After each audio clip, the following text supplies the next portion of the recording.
Vijay sir பார்த்தாச்சு. பார்த்துட்டேன்னு சொல்லாத பக்கி பதறுது. விஜய் சார் நீங்க இந்த வீடியோ பார்க்கணும் கண்டிப்பா. I love you Thalapathy. I love you.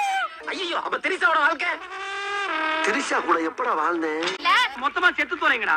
இருந்தாலும் எப்படியே பக்கத்துல போய் பார்த்துட்டேங்கற சந்தோஷம் அதனால எல்லாமே ரொம்ப அழுதாச்சு. ஒருத்தன் பைத்தியமா இருந்தா சமாளிக்கலாம், மொத்த பேரும் பைத்தியமா இருக்கான். இன்னும் பல பைத்தியங்கள் வேற வர இருக்கு. நாங்கலாம் அழுதுட்டோம், எங்களால தாங்க முடியல. நான் சின்ன வயசுல இருந்து அவரோட ஃபேன். தங்கோதர வயசுல சங்கீதா விசை வந்தது. விசைய பக்கத்துல இருந்து பார்த்தேன், அழகா இருந்தது. என்ன ஒண்ணு என் புள்ள செத்து போச்சு. பரவாயில்ல, என் புள்ள செத்தா பரவாயில்ல. அடி போடி புறம்போக்குன்னு கேப்பீங்களா? கேட்க மாட்டீங்க. சொல்லுங்க, பெத்த புள்ளங்க, பெத்த புள்ள. ஏன் அந்த 20 லட்சம் ரூபாய கொடுத்துட்டு அது மாதிரி சொல்லுன்னு சொல்ல வைக்கிறாங்க. எவ்வளவு பெரிய கேவலம் தெரியும்.